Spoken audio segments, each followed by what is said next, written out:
बिस्मिल्लाहिर्रहमानिर्रहीम। अस्सलाम वालेकुम। गुलाम अब्बास, हैंड राइटिंग ट्रेनर। ये देखें, आपने इन छुट्टियों में कैसे उर्दू की हैंड राइटिंग को ठीक करना है, मैं बहुत तफसील से आपको एक चीज़ समझाऊंगा।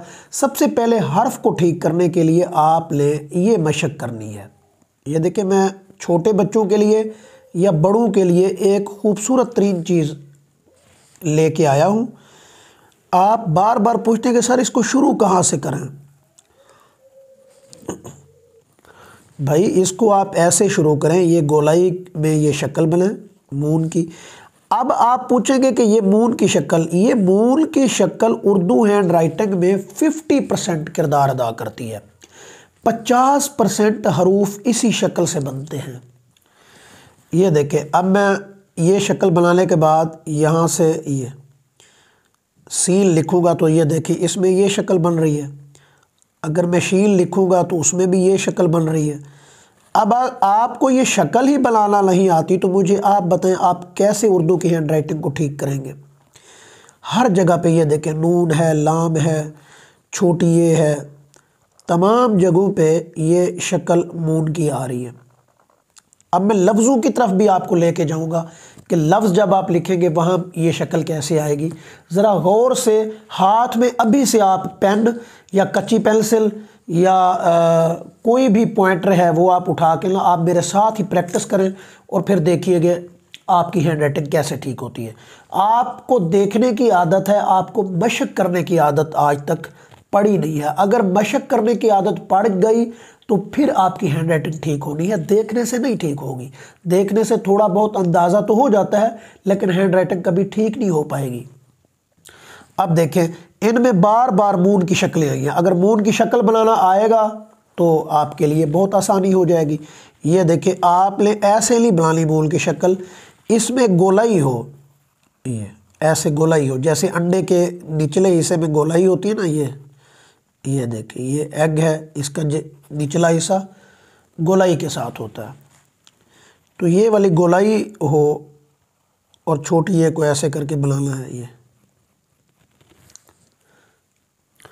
इसी अंदाज में आपने इधर से भी मून की शक्ल बनानी है।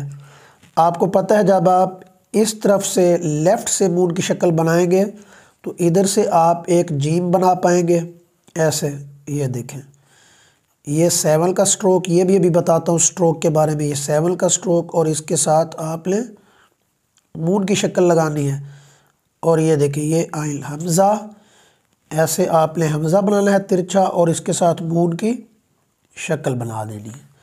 ये देखिए, ये इधर से बराबर हो और ये भी बराबर होना चाहिए। अब आपने ये मून की शक्लें बनानी हैं इधर से भी और लेफ़्ट से भी, राइट भी लेफ़्ट भी। राइट से ये वाले सारे लफ्ज़ हर्फ आपके ठीक हो जाएंगे, लेफ़्ट से ये वाले ठीक हो जाएंगे। 50% उर्दू की लिखाई आपके कंट्रोल में आ जाएगी। अगर आप ये वर्क नहीं करेंगे तो फिर कभी भी, यानी कि ये देखिए, अगर आपको मून की शक्ल बनाना नहीं आती, आप ये बना लेंगे, मून की शक्ल ऐसे हो जाएगी। जो भी छोटे बच्चे हैं या बड़े भी हैं, या मून की शक्ल को आप ऐसे कर देंगे या इसको खामखा आगे बढ़ा देंगे। आपने इसको बिल्कुल बैलेंस में रख के, ये देखें, ये शक्ल है ओरिजिनल। ये आपने प्रैक्टिस से इसको करना है। आप चंद घंटे प्रैक्टिस करें तो ये चीज़ आपके कंट्रोल में आ जाएगी। मार्कर से भी आपको मैं इंतहाई अच्छे अंदाज में लिखना सिखाऊंगा। बहुत आसान है। पहले लफ्ज़ सीधा हो जाए फिर मार्कर इस्तेमाल आता है, पहले नहीं आएगा वो। जब आपका लफ्ज़ अभी सीधा ही नहीं कर पा रहे आप पेन से, तो आप मार्कर से कैसे लिख सकते हैं। पहले आपको चाहिए कि कच्ची पेंसिल या पेन से अपने लफ्ज़ों को, अपने हरूफ को सीधा कर लें, फिर उसमें आप मार्कर का इस्तेमाल लें। बहुत आसान है, लफ्ज़ सीधे करें फिर मार्कर का इस्तेमाल आपको आएगा। अब देखिए, बिल्कुल इसी तरह ये बोट की शक्ल है, आप इसको ठीक करेंगे। अगर बोट की शक्ल ठीक हो गई तो आपका फे भी ठीक हो जाएगा। ये देखें, ऑनलाइन अगर आपने सीखना है, ऑनलाइन के लिए आप मुझसे रब्ता करें, बेहतरीन अंदाज में आपको ऑनलाइन में सिखा दूंगा। काफ है, गाफ है और बड़ी है, इन चारों का जो तल्लुक़ है वो बोट की शक्ल से। देखें, ये बोट की शक्ल आ रही है इनमें। इसी तरीके से दो चश्मी है, ये एक सेब का बीज है, फिर थोड़ा सा आगे करके एक और सेब का बीज बना, दो चश्मी है बन जाएगी। ये एक सेब का बीज है और इसके ऊपर अलिफ लगाएं तो ये बन जाएगा। इसी सेब के बीज से ये देखिए छोटा अलिफ लगा के नून की शक्ल लगाएं तो ये स्वाद बन जाएगा।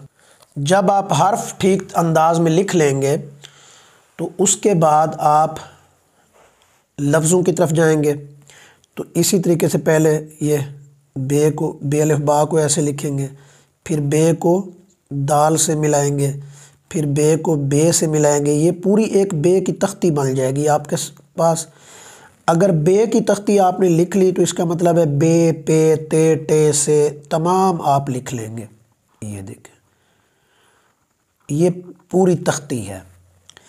इसका ये मतलब है कि अब आपको बे, पे, ते, टे, से वाले तमाम लफ्ज़ आपके लिए आसान हो जाएंगे। कोई भी लफ्ज़ आपने लिखना होगा तो आपके लिए आसान होगा।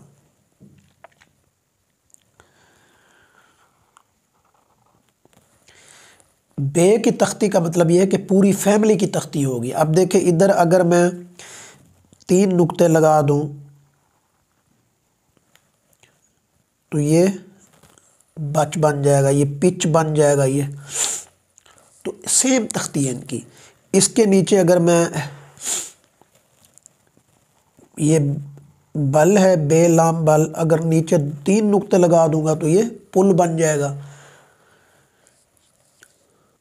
ये बे की तख्ती है, इसके बाद जीम की आएगी। जीम में ये 2 हिस्से आते हैं। बे की शक्लें थोड़ी ज़्यादा बनती हैं, जीम की सिर्फ 2 शक्लें हैं, एक नोक वाली, ये देखें बग़ैर नोक वाली, और एक है नोक वाली। बग़ैर नोक वाली जीम को जीम से मिलाएंगे तो बग़ैर नोक वाली शक्ल आएगी। ये जीम को मीम से मिलाऊंगा तो बग़ैर नोक वाली आएगी। जीम को छोटी ए से मिलाऊंगा बग़ैर नोक वाली, और बड़ी ए से मिलाऊंगा बग़ैर नोक वाली। बाकी सब नोक वालों से बनेंगे। ये देखें, जीम को अलिफ के साथ, जीम के साथ सादा रे आएगा, जीम को बे के साथ नोक वाली शक्ल आएगी, और जीम को सीन के साथ मिलाऊंगा तब भी नोक वाली शक्ल आएगी। लाम के साथ मिलाऊंगा तो भी नोक वाली शक्ल आएगी। अब देखिए ये लफ्ज़ की इब्तदा हो रही है।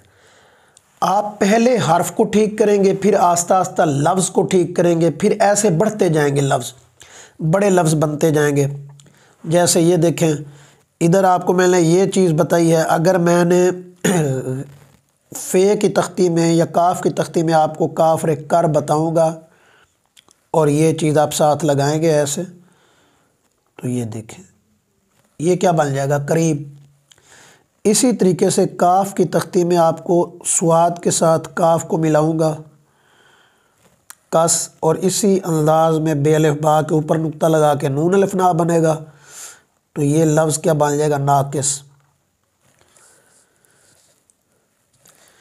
पहले हर्फ, फिर ये 2 हरफी, फिर ऐसे आस्ता आस्ता 3 हरफी, 4 हरफी, तो आपको लफ्ज़ लिखना आ जाएंगे। जब आप ऐसे लफ्ज़ लिख लेंगे तो लफ्ज़ों के बाद अगला स्टेप है कि जुमला। जुमले में आपने ये ख्याल करना है कि हर लफ्ज़ के दरमियान फ़ासला हो।